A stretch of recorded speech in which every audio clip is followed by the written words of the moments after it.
Hello everyone, আজকে হচ্ছে ঐশীর গায়ে হলুদ। মেহেদির পরদিন হচ্ছে, মেহেদির ভ্লগটা আগেই শেয়ার করেছিলাম। গায়ে হলুদের জন্য নতুন করে স্টেজ সাজানো হয়েছে, আমি চট করে একটা ভিডিও নিয়ে নিলাম। আর এই যে হচ্ছে আমরা সবাই সেজেগুজে বিকালবেলা বের হয়েছি। পাশেই একটা খোলা জায়গা ছিল, ওখানে হচ্ছে ঐশীর ফটোশ্যুট করা হচ্ছে আর আমরাও সাথে সবাই ভিডিও নিয়ে নিচ্ছিলাম। বাচ্চারা থেকে শুরু করে আমরা সবাই শাড়ি পরেছি। ম্যাচিং কোনো কিছু ছিল না, যার যেভাবে মনে হয়েছে সে সেভাবে ম্যাচিং করেছে বা পরেছে। তো আমরা সবাই সবার মতো করে সেজেছি। আর ঐশীর গায়ে হলুদটা ছিল একদমই ঘরোয়া একটা আয়োজন, কিন্তু ঘরোয়া আয়োজন হলেও আমরা সবাই খুব মজা করেছি এবং সব কিছুই করার চেষ্টা করেছি। আর এরপরে হচ্ছে একটু ব্রাইডকে দেখি। আজকে ঐশীকে এত সুন্দর লাগছিল দেখতে, মাশাল্লাহ।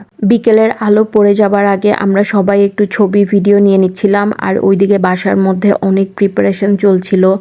সকাল থেকে ডালা গুছানো হয়েছে, ভাবি মামি ভাগ্নিরা মিলে সবাই করেছে।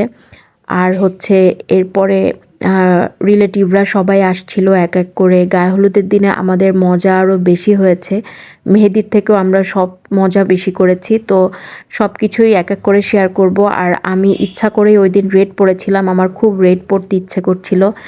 আর এই তো একটু সেজেগুজে নিয়েছি। তারপরে হচ্ছে আমরা ঐশীকে হচ্ছে বরণ করে ঘরে তুলছি। সিঁড়ির জায়গা থেকে আমরা আসলে অত ক্লিয়ার করে ভিডিওগুলো নিতে পারি নাই। আমি আসলে খুবই আনন্দের মধ্যে ছিলাম। আর এই যে পিছনে আমার হাজব্যান্ড আর আমার ছেলেকে কাঁধে করে নিয়ে নিয়েছে। তো এরপরে হচ্ছে আমরা ঐশীকে এনে স্টেজে বসালাম, আমরা সবাই ওকে নেচে নেচে বরণ করে নিয়েছি। ভিডিও ম্যানের জন্য আমরা আসলে কোনো ভিডিও খুব ক্লিয়ার করে সুন্দরভাবে করতে পারি নাই, কারণ তাদেরকে স্পেস দিতে হচ্ছিল। সব জায়গায় হচ্ছে ক্যামেরা, লাইটস এগুলো উঠে যাচ্ছিল। তো ফাঁকে যতটুকু পেরেছি হচ্ছে নিয়েছি। আর এরপরে হচ্ছে আমাদের ডালা আনার পালা। ডালা তো বললাম সকাল থেকে করা হয়েছে। পিঠা বানিয়েছিল সারা সকাল বসে, পিঠা, তারপরে আগের দিন রাতে পুডিং বানিয়েছিল। তারপরে কেক হচ্ছে বাহির থেকেই আনা হয়েছে। এখানে হচ্ছে 2টা কেক ছিল। তারপরে আনারস থেকে ফ্লাওয়ার করা হয়েছে, মিষ্টি দিয়ে করা হয়েছে, হলুদের ডালা, মানে যা যা দরকার আর কি। আর এখানে হচ্ছে আমার ভাগ্নিরা, আমি, আমার ভাবি মামি, তারপরে ঐশীর ফ্রেন্ডরা সবাই ছিল। বাসার মধ্যে অনেক মানুষ হলে না স্পেস তখন অনেক কম মনে হয়, কিন্তু আমাদের ঘরোয়া আয়োজন হলেও আমরা পুরোপুরি সব কিছু পরিপূর্ণভাবে করার ট্রাই করেছি, সুন্দরভাবে কালারফুলভাবে করার ট্রাই করেছি। আর আমরা অনেক মজাও করেছি। আর ঐশী মানে আমাদের ব্রাইডও অনেক হ্যাপি ছিল। হলুদের দিনে আমরা অনেক রিলেটিভরা একসাথে হয়েছি, আরও রিলেটিভ এসেছিলো, এই জন্য মজা আরও বেশি হচ্ছিল। কিন্তু ঐশীর ছোট ভাই আসতে পারেনি ওর এক্সামের কারণে ঢাকা থেকে, তাই হচ্ছে ওর সাথে মোবাইলে কিছু ছবি নিয়ে নিল। আর এরপরে ঐশীর একক কিছু ফটোশ্যুট হলো। তারপরে আমরা স্টেজ ফাঁকা পেয়ে হচ্ছে অনেকেই আমরা সিঙ্গেল ছবি তুলে নিয়েছি। আমাদের এই মহামান্য ঘটক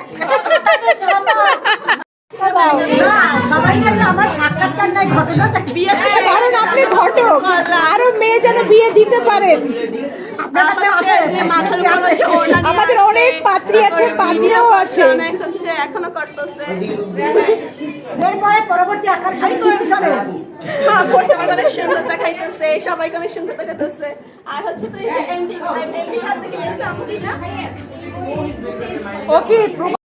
আমি না একবার ভিডিও নিচ্ছিলাম, একবার ছবি নিচ্ছিলাম। তো এই করতে করতে আমার অনেক কিছুই মানে স্কিপ হয়ে গেছে, দেখা গেছে কোনোটার ছবি আসে নাই, কোনোটার ভিডিও আসে নাই। আর এই হচ্ছে ভাইয়া, মেয়ের বাবা, যে হচ্ছে রাখি পরায় দিল, ঐশী ভাইয়াকে সালাম করলো। তো এভাবে হচ্ছে গায়ে হলুদের প্রোগ্রামটা আমরা স্টার্ট করেছি। আর এরপরে হচ্ছে আমরা সব রিলেটিভরা এক এক করে ব্রাইডের সাথে বসে আমরা ছবি নিলাম, হলুদ দিলাম, মিষ্টি খাওয়াই দিলাম। সো এই তো, বিয়ে এমন একটা প্রোগ্রাম যে বিয়ের বয়স যত বাড়ে তত পরে এই ভিডিওগুলো দেখতে অন্য ধরনের একটা মায়া লাগে, একটা ভালো লাগা থাকে যে নিজের বিয়েতে কি করেছিলাম, কি কি হয়েছিল, কত মজা করেছি, কিভাবে একটা নতুন সম্পর্কে আমরা জড়িয়েছি। আমি আমার নিজের বিয়ের ভিডিওগুলো দেখলে এই জিনিসগুলো ভীষণভাবে ফিল করি। মানে আমার বিয়ের গায়ে হলুদ, আমার হচ্ছে বিয়ে, তো সব কিছু দেখলে না এখনও মনে হয় যে এই তো মাত্র সেদিন হলো বা কিছুদিন হলো বিয়ে হয়েছে এরকম। তো এই যে সব রিলেটিভদের দেখা যাচ্ছে, সবাই হয়তো বা 5 বছর বা 10 বছর পরে এরকম অবস্থানে থাকবে না। সবাই যে যার লাইফ নিয়ে বিজি হয়ে যাবে, বাচ্চারা আরও বড় হয়ে যাবে, আমরা আরও বুড়া হয়ে যাব। তো এই জিনিসগুলা কিন্তু মেমোরি হয়ে থাকবে। আমি যতটা পেরেছি একদম অনেক কিছু আমি ক্যাপচার করার ট্রাই করেছি। আর এখানে আমরা সবাই ঐশীর সাথে কেক কাটছিলাম, আমার শাশুড়ি মা, আমার ননদরা সবাই মিলে। তারপরও আমাদের হচ্ছে গায়ে হলুদের প্রোগ্রাম শেষ হয়েও হচ্ছিল না, তখনও রিলেটিভরা আসছিল আর বারবার আমরা ঐশীকে হলুদ দিতে বসাচ্ছিলাম। এরপরে হচ্ছে ঐশীকে নিয়ে আমরা সবাই একটু নাচ করলাম ওই দিন। তো এখানে আমরা সব রিলেটিভরা ছিলাম আর বলেছিলাম যে গায়ে হলুদে আমাদের আরও অনেক রিলেটিভ এসেছে। ওই দিন আমাদের মানুষ আরও অনেক বেশি ছিল। সারা রাত আমরা অনেক মজা করেছি। দেখেন আমার পিচ্চি ছেলেটাও কিভাবে পাশে বসে মানে নন স্টপ সে নাচতেছে। অনেক ব্যস্ততার পরে একটা প্রোগ্রামে সবাই মিলে এত আনন্দ করাটাও একটা ব্লেসিং। সবার মন মানসিকতা আসলে একরকম হতে হয়। আর আমি বিয়ের পর থেকেই দেখে এসেছি আমার শ্বশুরবাড়ির প্রত্যেকটা প্রোগ্রামই এরকম মজা হয়। সবাই না আলাদা আলাদা ইন্ডিভিজুয়ালিও অনেক নাচ করেছে, কিন্তু আমার ফোনে ওই যে বললাম সব কিছু ক্যাপচার করা হয়নি। এখানে নিসা হচ্ছে ওর মতো করে নাচ করছিল।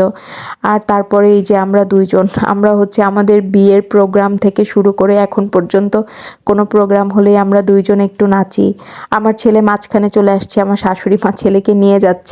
বিয়েতে অভিনয় করে টাকা তোলা, সেই টাকা দিয়ে পরে আবার সবাই পিকনিক খাওয়া, আনন্দ করা বা সকালবেলা উঠে কাদা খেলা, এগুলো না আমি আমার শ্বশুরবাড়ির গ্রামে এসে বিয়েতে এগুলো দেখেছি, তারপরে শিখেছি। আর এই বিয়েতেও আমাদের গায়ে হলুদের পরে হচ্ছে আমরা সবার কাছ থেকে টাকা তুলেছি, মানে কেউ বাদ যায় নাই। এবং সেই টাকা দিয়ে আমরা হচ্ছে পরের দিন পিকনিক খেয়েছিলাম নতুন জামাইকে নিয়ে। সেটা অন্য কোনো ব্লগে শেয়ার করব। এই দিন না অনেকেই দুবার করে খেয়েছে, মানে একবার খেয়ে নাচ গান করে আবার ক্ষুধা লেগেছে, আবার দেখা গেছে মাঝরাতে গিয়ে খেয়েছে। আর এই যে হচ্ছে আমাদের টাকা তোলার পর্ব চলে এসেছে, নাচ গান খাওয়া দাওয়া শেষ। এবারে হচ্ছে টাকা তোলার পর্ব। প্রথমেই হচ্ছে আমার হাজব্যান্ডকে ধরা হয়েছিল, এখানে ছিল ভাবি আর হচ্ছে মামি, অভিনয় করে করে তারা টাকা তুলছিল। আর আমার জামাই মশাইও তাদেরকে কি পরিমাণে ঘুরাচ্ছিল, মানে টাকা বেরই করছিল না। তো এটা নিয়ে অনেকক্ষণ হচ্ছে মজা হয়েছে। আর সবার কাছে টাকা ধরা হয়েছিল, আমার ননদরা, অন্য জামাইরা, তারপরে নানু, দাদি যারা ছিল মুরব্বিরা, সবার কাছ থেকে টাকা তোলা হয়েছে, মেয়ের বাবা। তো এরপরে হচ্ছে আমরা টাকা তুলতে চলে গিয়েছিলাম হচ্ছে নতুন এই যে জামাই আর হচ্ছে মেয়ে, এরাও হচ্ছে ঐশীর ফুফাতো বোন আর তার হাজব্যান্ড, এরাও হচ্ছে বিয়েতে একদমই নিউ এসেছে, এদের কাছ থেকেও হচ্ছে টাকা তোলা হয়েছে। তো এভাবে করে এরপরে চলে আসলো মেয়ের বাবা, এরপরে হচ্ছে মেয়ের বাবার কাছ থেকে টাকা তোলা হবে।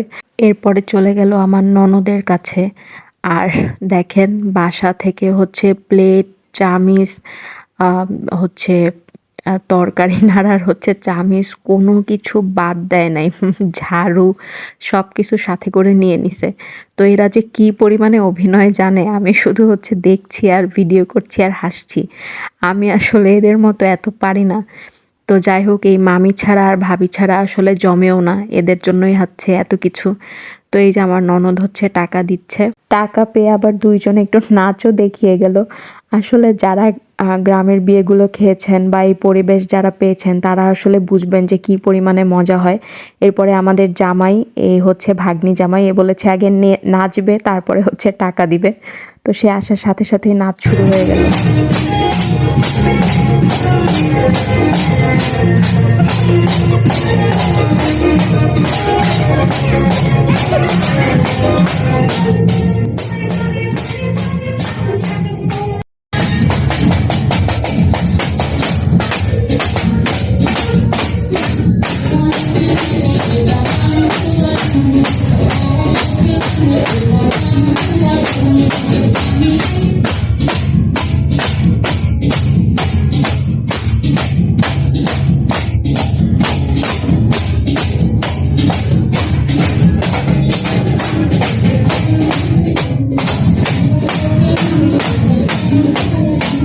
এদিকে ছেলের বাড়ি থেকে কনের জন্য ডালা চলে আসলো। বিয়ের শাড়ি ছিল, তারপরে হেয়ার ব্যান্ড ছিল, পানের ডালা, ফলের ডালা, আর একটাই ছিল বৌভাতের শাড়ি, তারপরে অন্যান্য শাড়ি, অর্নামেন্টস। আর একটা হচ্ছে লাগেজ এসেছিল, সেই লাগেজে আমরা হচ্ছে সবাই মিলে হচ্ছে লাগেজ খুলছিলাম। আর আমরা না এইখান থেকেও অনেক কিছু গিফট পেয়েছিলাম, চিপস, চকলেট, তারপর লিপস্টিক, নেল পলিশ এগুলো পেয়েছি, হেয়ার ব্যান্ড পেয়েছি। তো এরপরে হচ্ছে লাগেজ খুলবো আমরা। লাগেজে হচ্ছে খালা শাশুড়ি, তারপরে হচ্ছে নানু, দাদু মানে মুরুব্বি যারা আছে সবার জন্য শাড়ি পাঠিয়েছিল। তারপরে কসমেটিক্স আরও যা মেয়ের জন্য দরকার সবকিছু ছিল এটায়। তো আমরা হচ্ছে লাগেজ খুলে সবকিছু দেখছিলাম। আর পরের দিন হচ্ছে গিয়ে বিয়ে। আর এই গায়ে হলুদের পরের দিন সকালে হচ্ছে মেয়ের কাঁচা হলুদ হয়েছিল। সেটায় আমি থাকতে পারিনি। পরদিন আমার অফিস খোলা ছিল, আমি চলে গিয়েছিলাম। সেই প্রোগ্রামে আমি ছিলাম না। আর হচ্ছে এখানে নাচানাচি আবার শুরু হয়েছে। তখন প্রায় রাত্র ২টা বাজে। এরকম যে কতক্ষণ চলবে আমি নিজেও জানি না। তো এই নাচানাচি করতে করতে আমাদের রাত পার হয়ে গেছে। গায়ে হলুদের ব্লগটা এখানেই শেষ করছি। নেক্সট বিয়ের দিনের জন্য আমরা সবাই প্রিপারেশন নিব। সেই পর্যন্ত সবাই ভালো থাকবেন। আল্লাহ হাফেজ।